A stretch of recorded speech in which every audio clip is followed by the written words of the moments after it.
So what I'm going to do first here, everybody, is I'm going to build just a 10-foot box. So I'm going to just drag out my rectangle tool on the corner axis there on the floor and type in 10 apostrophe comma 10 apostrophe, make a 10-foot square, and then I'm going to grab the push and pull tool with the letter P, drag this up, let go, and type in 10 apostrophe enter, and make sure this is a 10-foot square. And it should be. I could test it if I grab my tape measure or the letter T, and I can drag it from one point.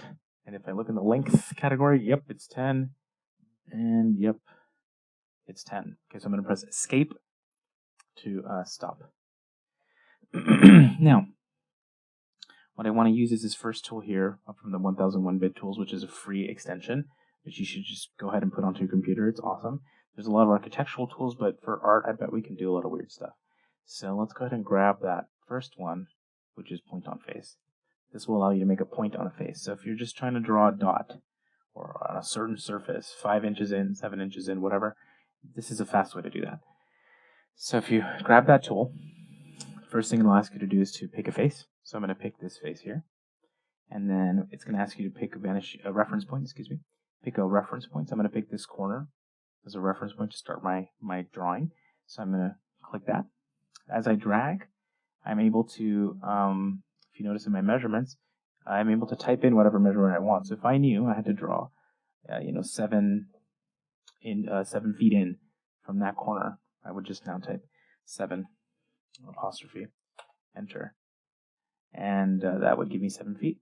So then I know that I'm 7 feet in from that reference point, and now I'm drawing on the face that I picked originally, and I can type in whatever value I want. So let's say I wanted another 7 feet, enter. Now I've made that point exactly where I want to be. And now, I could use that point later to, for example, grab the line tool and make a guideline or a drawing. And, this is the kind of thing where this is a little faster than if you're just using the regular geometry tools in SketchUp. So this little addition, this little plugin is cool. It lets you cut something up really fast and, get things done.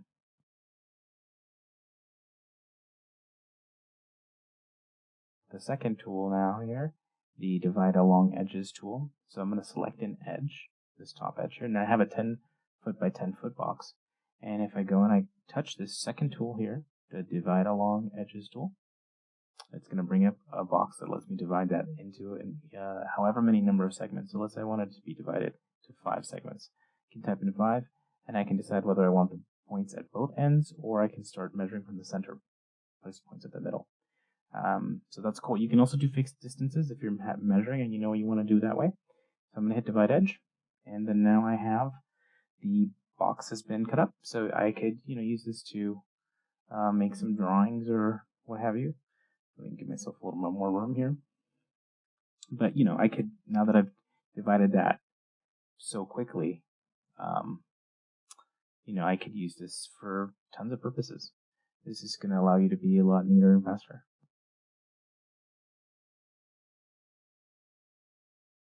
Okay, everybody, so for this next tool, we're going to cover the Align Selected Entity. So you can select one entity and align it to another. And it's a little weird. It's definitely a little weird, but you'll get used to it if you practice. And it has some really interesting possibilities.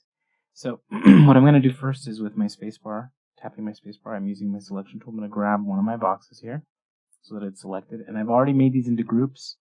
You should check my other videos to see how to do that, but make sure they're groups. They're both groups. Everything will be a lot easier that way. So again, I selected it. Then I'm going to touch this Align Selected Entity tool.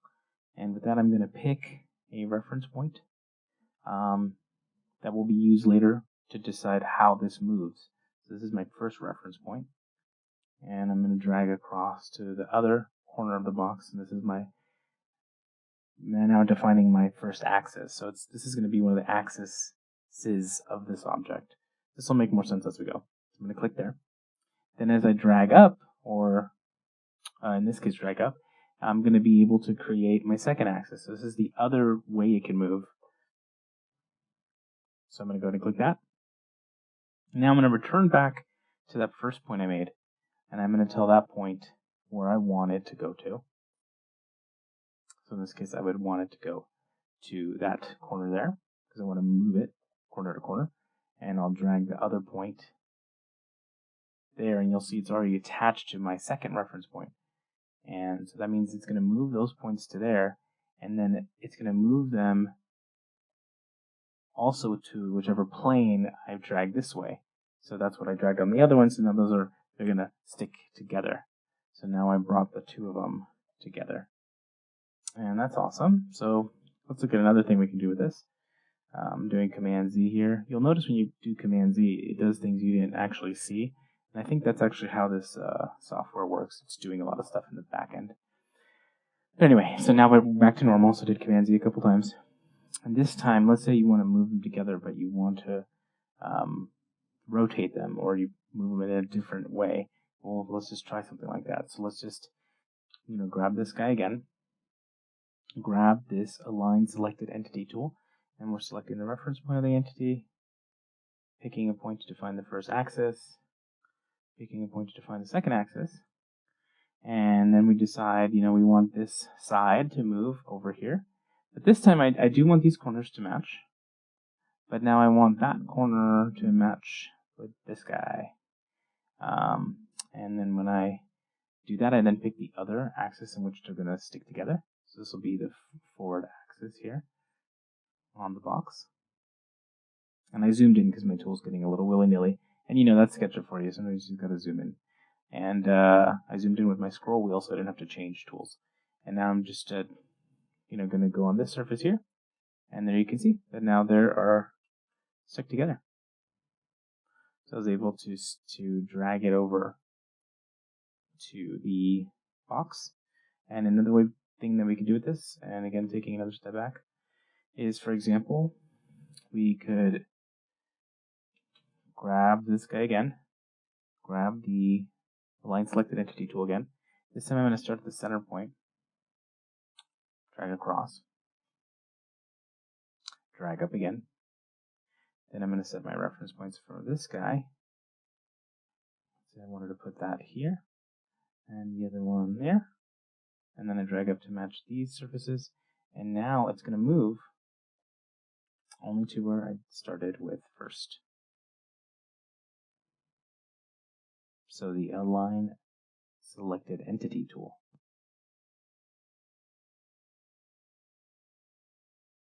Okay, everybody, the next tool here is the Draw Perpendicular Edges tool. And this is really just a drawing tool from what I can gather, but I'm sure you can do weirder things. You can use it to just draw perpendicular lines. So I'm looking at the surface of my cube here, and let's say I know that I wanted to draw a perpendicular line going down. Well, I can grab this tool, start with my starting point, set this as my first line of reference, and then now when I pick a starting point along here, it'll snap to making perpendicular lines. And it's I think a tool that you might use for like drawing and maybe some drawing drills, perhaps even, because you can start with a point here and dragging out. That now this is this surface you're going to make a perpendicular line from. So you set that line, and then now you can make your next line here. And I don't know, I feel like you could build some cool geometric patterns with this. Because just another way of, instead of drawing lines, this way your lines are always perpendicular. You'll see it snaps to being perpendicular. Okay, cool. And then let's keep going.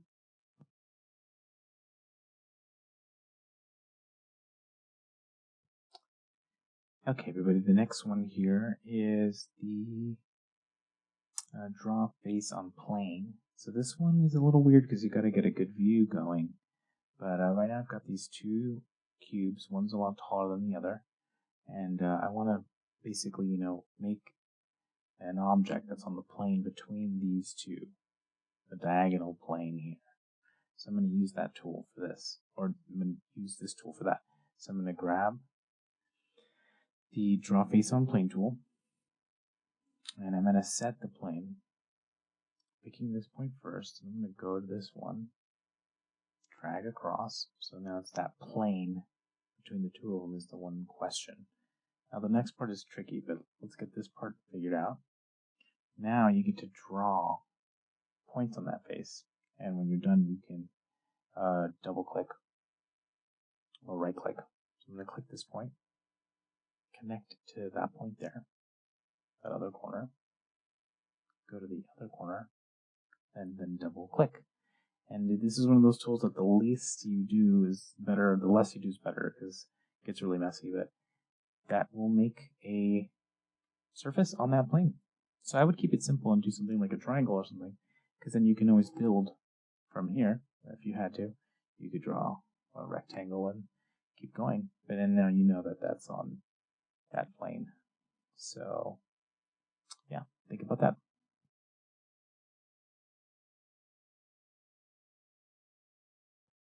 Okay, the next tool here is the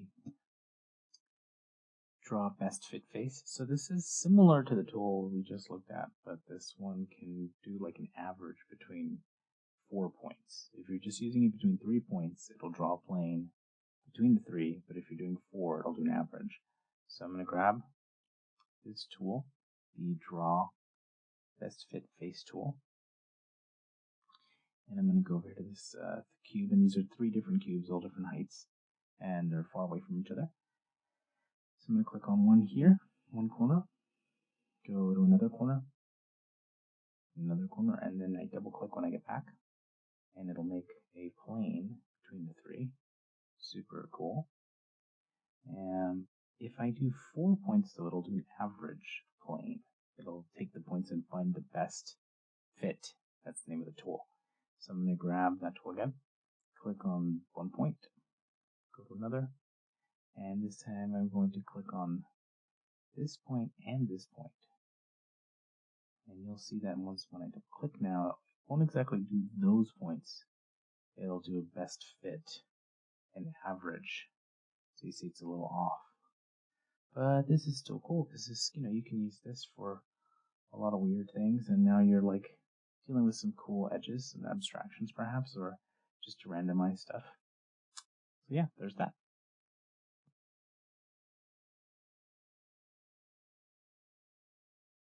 Make an arc and a shape. So I'm going to grab the arc tool. I'm going to drag this on the ground, make an arc, and then I'm going to make a pentagon right next to it.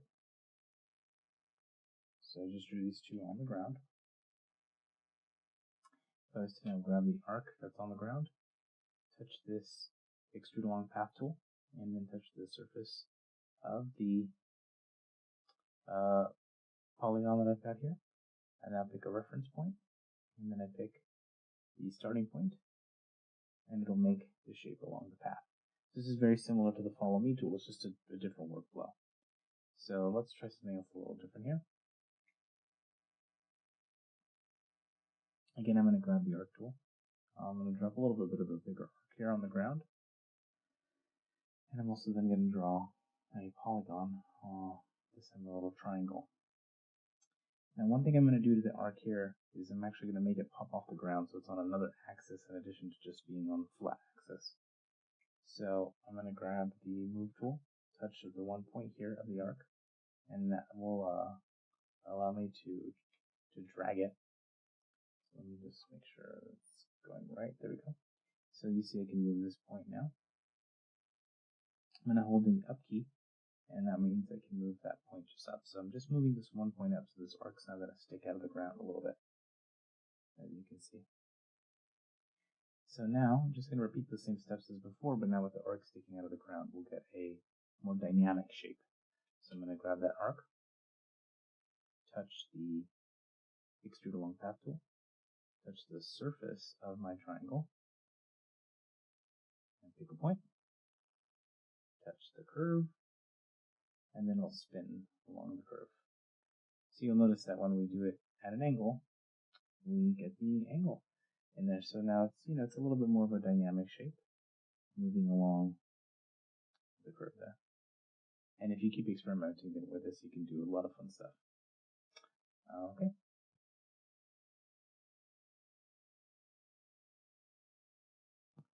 The next tool is the Extrude Taper tool.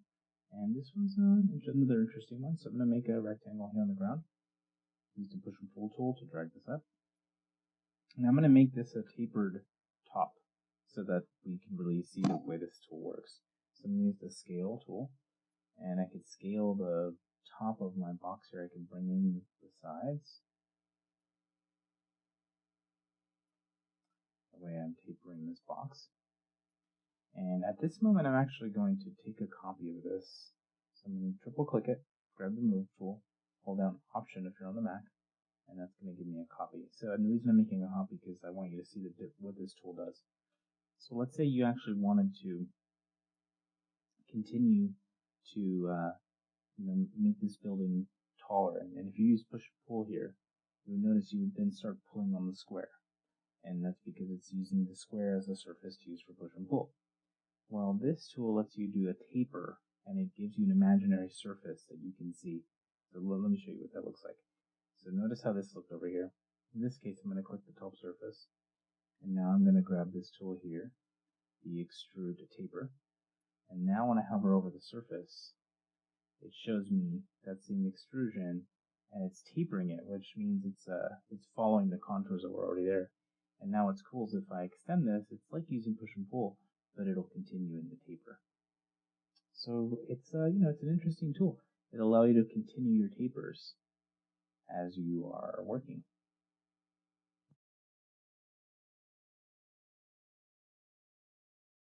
Next tool here is the Revolved Surface tool. So this one is also like something you might have done with Follow Me, but it kind of makes life a little easier. So I'm going to change my camera here to parallel projection.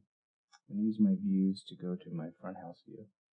And the reason I'm doing that is because I just want to draw some curves, a little flat world, and it's easier to draw when everything's flat like this. So I'm going to grab my 2-point arc.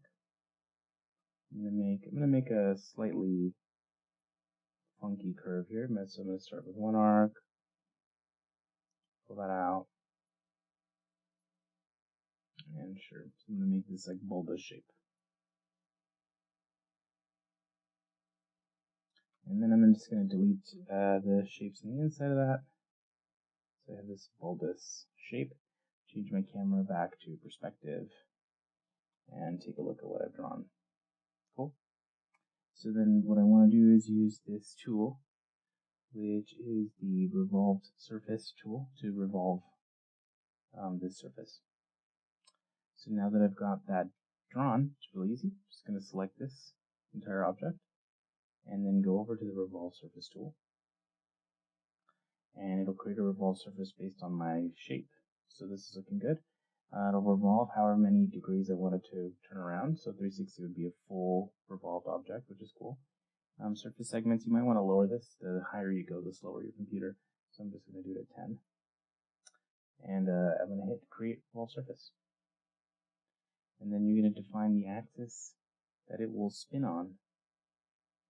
And there you go. You make whatever object you designed, and it'll spin along that edge. I'm going to press Command Z to show you something a little different here. When you grab the shape and then you go to the tool, you can also choose to create it on a weirder axis than just on the center. And you can do this so you can get some experiments to happen. So you see how on this, when I turn it to the side, it becomes a different kind of object. I'm just going to show you that again. Just a different way. Let's just see what happens. And create Revolved Surface. And let's say we'll start, do that again. Create Revolved Surface, and we'll start, how about with this point, and we'll end on that point. That's going to be weird. How it's going to happen. Look at that. It looks kind of like a lampshade or a tie. I don't know what it looks like. But yeah, you can experiment with this, and it's a lot easier than the Follow Me tool, and you can do a lot of weird stuff. Okay.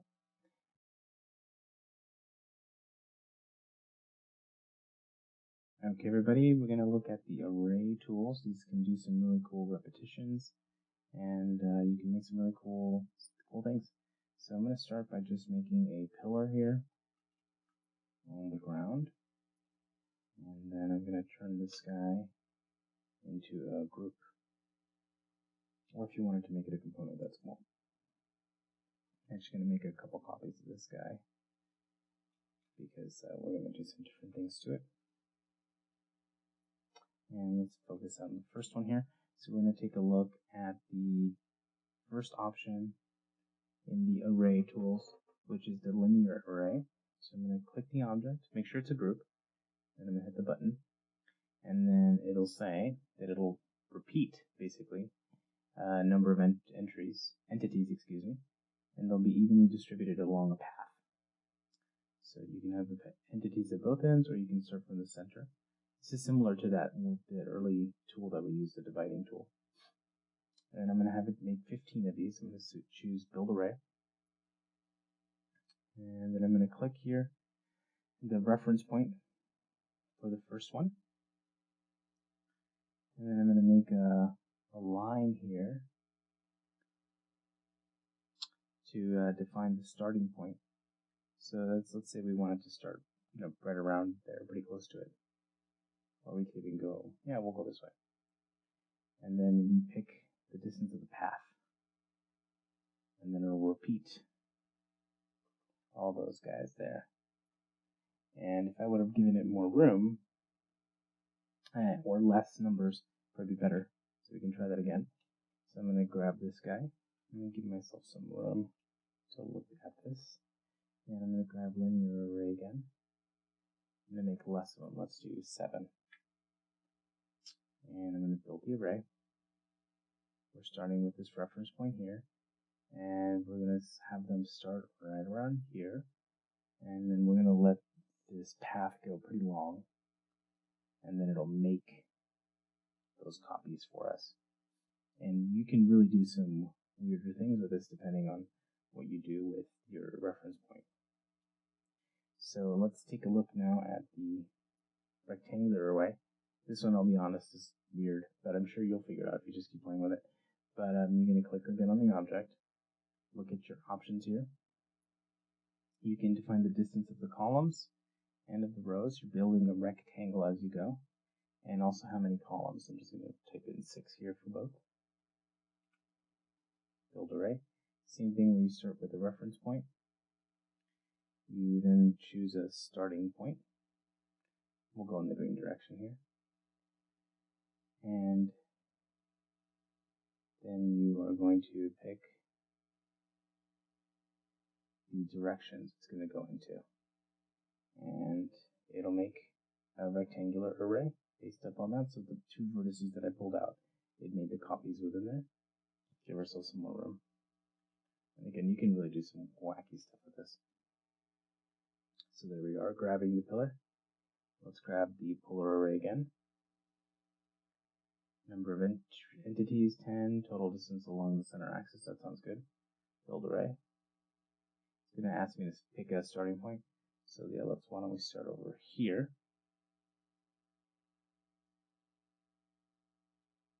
And then it's going to ask me to pick the axis of rotation. So do we want it to rotate along the blue axis or the other red axis? I'm going to choose the blue axis.